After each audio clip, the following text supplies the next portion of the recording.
thoughts drift back to erect nipple wet dreams about Mary Jane Rottencrotch and the great homecoming fuck fantasy. I am so happy that I am alive, in one piece and short. I'm in a world of shit, yes, but I am alive, and I am not afraid.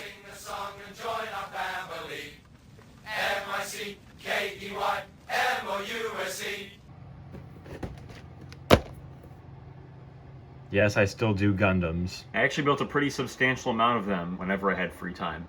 I plan on taking them off the shelf and reviewing them in the future, especially these two. They'll get their time, but I've had this thing sitting in my room for a bit in the box, and I wanted to take it out and build it and do a review to kind of get back into the swing of things. So here we have the high-grade Gundam 08th MS Team RX-79G ground type. This is based on the mobile suit piloted by some of the protagonists of Mobile Suit Gundam, the 08th MS Team.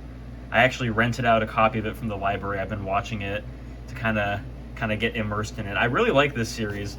Imagine basically the Vietnam War, but with giant robots. That's pretty much what the 08th MS Team is. There's also a romance subplot in there that I'm not the biggest fan of. I might do an actual series review in a different video, but for now, we're going to focus on the model kit. So for a bit of context, unlike this guy right here, the RX-79G is primarily for jungle warfare and just like land-based warfare. It doesn't really have the spacefaring capabilities of other mobile suits, to my knowledge. It's mainly used by kind of special forces guys of the Earth Federation. The special forces groups are numbered. That's why this is the 08th. This is the 08th mobile suit team. Now taking a look at the box, we can see some of the mobile suits here on the ground. There's a dead Zaku over here. It unfortunately does not come with the model kit, but that's kind of expected. This is a high grade. You can see it's for ages 8 and up. We can look at the side here. We got some more shots of kind of the different accessories and things that come with it. You can pause it and look at it in your own time. Got the name again here, and some more kind of background stuff. You got here the actual details about what this suit is. Got a little action shot here. Very cool. All the safety warnings and things. If we take a look inside of the packaging here, you can see there's all the runners that have been bagged up. We got some decals in the bags here. These are going to be oh so fun to put on. I just love decals. That's sarcasm. I don't mind decals that much. They're not that bad, but they are a bit of a pain. But hopefully this one isn't too bad. You can see we got the instruction booklet in here as well. And now we are actually going to build this guy. It's a high grade, so I don't think it's going to take that long to make. Yeah, if anything funny happens while I'm building it, or if I make any observations during the process, I will let you guys know. I figured just for fun I'd show you guys how I actually build model kits and what the process for that looks like. So I got my nippers here. What I do is I kind of go by section. So you can see here, this is the body section. So I'm just going to focus on that. I take a look at the numbers here and their corresponding runners, which I just store all in the box for the sake of organization. And my desk isn't that big, so let's see here. I need A2, which is right here. You can see it says A2. Looks like for this body section, I'm also going to need B1, A1, and C1. And also these PC parts, which are usually for joints and articulation. These are the PC parts. They're made out of a kind of more rubbery, kind of more flexible plastic versus these, which are just like very brittle and solid. Yeah, I take it back. What I said about decals earlier was not sarcasm. Because, like, look at this. Look at it. This is a speck. I really hope I can get this on the body without losing it. The most stressful 15 seconds of my life.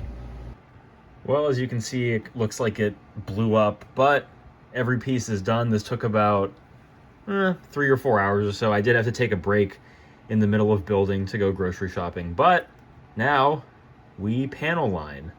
I have my issues with decals, but I actually like that they gave you a pretty good amount of numbers here to customize your mobile suit with. That's pretty cool, you Bandai. Thank you. And just like that, we now have the RX-79G in its fully panel-lined glory. Now, taking a quick look at the design here, I'm really a big fan of this mobile suit and its design. I really like the kind of darker blue colors here and the kind of white, like white and red. It kind of gives that RX-782 vibe. Actually, speaking of the RX-782, we're gonna go and plop him down next to his cousin here. You can definitely see the similarities, obviously, like in the head sculpt and even in the size. They're almost exactly the same height, which we'll get into size comparisons and specific measurements in a second. In addition to the similarities, there's also some differences, mainly in the color scheme. The RX-782's got a lot more of a kind of brighter blue compared to this guy's more darker navy blue torso. You can see too there's a lot less yellow on him and just a lot less brighter colors in general. The red accents are actually nearly identical, which makes sense because this guy is mainly made out of the scrapped prototype parts that have been recycled off of this guy's construction. So it's a nice bit of continuity. Actually, it works out really well. Kind of going back to what I said earlier about the similarities in the head sculpt, you can see that they're pretty identical, minus the eye color and the fin color, and the number of vents on the side here are a bit different. All right, we're gonna put you off to the side for now, and we're gonna take a look at the actual kind of design of this guy. You can see here on his shoulder pauldrons, he's got these little handles, which I think are cool. I don't know what purpose they serve or if they even serve a purpose. I think they just look cool, and that's probably their only function. You can see up here on his chest, he's got one singular vent here, one singular yellow vent. The cockpit's in here. It doesn't open or anything because this is a high grade. The crotch area is very similar to the RX-782's, minus the shape being a little bit different, and also it's missing those yellow accents on the skirt pieces. Down here on his knees, you can see the panel lining. I did smudge it a little bit. I kind of messed up, but honestly, the mobile suits in this show get pretty dirty. If we flip him around here, you see he's got a little backpack on here, which we will get into what this does in a second because it's actually pretty cool. Got a little butt flap here, kind of exposed joints, which I also panel lined. Overall, again, I really like the coloring on this guy and the design. I definitely think this kind of darker blue reflects the more kind of darker nature and tone of the 08th MS team. Not that this guy's show couldn't get dark in some places too, but like there's literally, spoiler alert, there are literally war crimes against civilians in this guy's show. Like a Xeon soldier literally guns down a civilian and her baby. The horrors of war. That's kind of a big staple theme of the franchise. We're not going to get into that too much for this video. We're just going to primarily review the model kit itself. Now, taking a look at articulation, he's got a ball joint on the head. He can't really look up super far or down super far. He can only really kind of keep his head in this kind of forward and upright position. Arm's got a pretty decent range of motion here. It can go out. It's got a full 360 here because it's at a ball joint.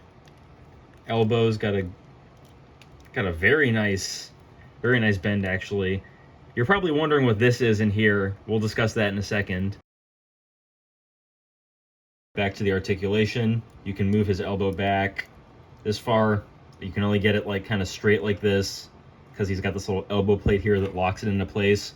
And honestly, that's fine. I can't really see a scenario in which you need to move it any further back. His wrist is on a ball joint. Pretty good range of motion. For his legs and feet, you can lift up the skirt like this to get a pretty good forward kick here. Try to extend that as much as possible. There we go. You literally cannot move this back butt flap whatsoever. It's fused with his lumbar. So as a result, you can only really move the leg back about this far. Very nice bend at the knee though. The ankle can move forward and backward a little bit. It's got a decent left and right motion. It's on a ball joint in here. This can move up and down for extra foot mobility. And the toes.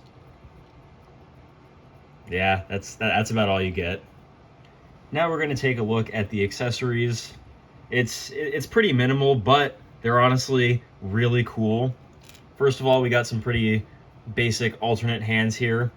We've got a trigger finger and a hand for actually holding a gun.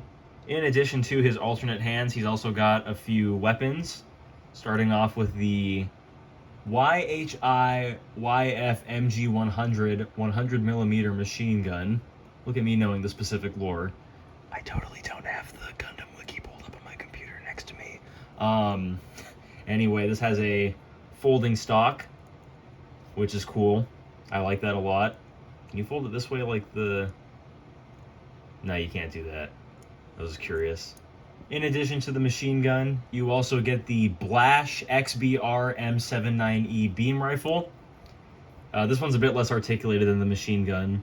It has a little foregrip on it here that you can have vertical or off to the side here. It's got a little hollow sight on the front here and a little carry handle, M16 style, or maybe G36. I'm actually a big fan of this gun. I like the white on gray, kind of looks like a first order stormtrooper rifle or like a more tactical version of the RX-78G's beam rifle. And finally, this big cube here is actually a wireless retro computer mouse. It's a little small. You can't really click anything. None of the buttons on it work. I'm just kidding. It's his backpack. It does look a little computer mousey though, you gotta admit. But something I really like about this model kit is that the backpack actually functions as a backpack in that you can store something in it. More specifically, this magazine here, which tabs in. You just unclip it. Right to the side here. And you can also store this mishmash of parts. They all fit into this little rectangular piece. You just remove them one by one. Then you have this, which you can just kind of put back inside the backpack or throw it to the side. Yeah, that's good enough. And now you take this piece, attach it to this one, slide it into this like so. Oh, you gotta flip this out too. And also, you can't forget the magazine. You kind of need the ammunition. Okay, there we go. Now you have the Bren gun sniper rifle, as I like to call it.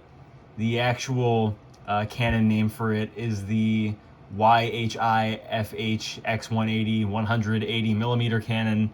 I like Bren gun sniper rifle better. It's got a little grip on the side here that you can fold out. And then if you take this shield accessory and flip out this part right here, it's got a little kickstand. You can give him a place to rest his gun while he holds a sniping position. This is probably my favorite pose for this guy. You can really see where this kit shines in the leg articulation with getting it to take a knee like this, and this long-ass gun, and the little mount it's on. Oh, it's just, chef's kiss. It's perfection. You know what's not perfection, though? It really is a neat little package here. Like let's put the backpack on him. You're gonna want to take these two tabs out here, flip them out. This little piece goes out like so, and then you pull down, which extends it. You take the backpack, and then you see these two little tabs here. They connect into these slots. There we go. Look at that. Look at that. Nice weapon storage for that sniper rifle. So, where am I supposed to put these, Bandai? Like where am I supposed to put them? On the figure? Like I don't see any peg slots or anything on here to put the guns. I see these things for the shield, which again, we're gonna get to this because these really piss me off. Like I looked everywhere in the instruction booklet. Yeah, see, like on this one, he's shooting them, he's holding them. He's not actually storing them anywhere. They don't give you anywhere to store the other weapons for this guy. And you know why this is such a pet peeve for me? You know why I'm getting so pressed about this? Check this out. This is so cool. Look, okay, so, and I genuinely do mean this is really cool. You see this little area on his calf here, right?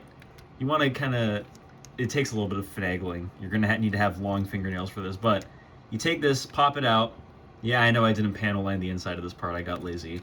But look at this. This is where you store the beam saber for this guy. Not just this one leg.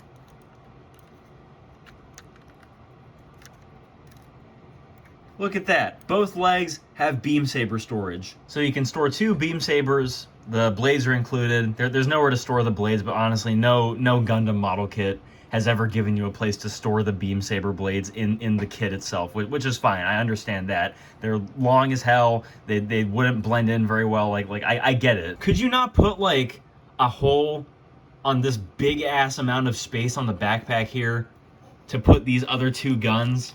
Like they have like foregrips that you could easily just slot in or peg in, or maybe on the hips or something, like clips. My current solution has been taking this mounting putty here, this sticky tack, and rolling it up into small balls, and then just using that to stick the guns to the backpack.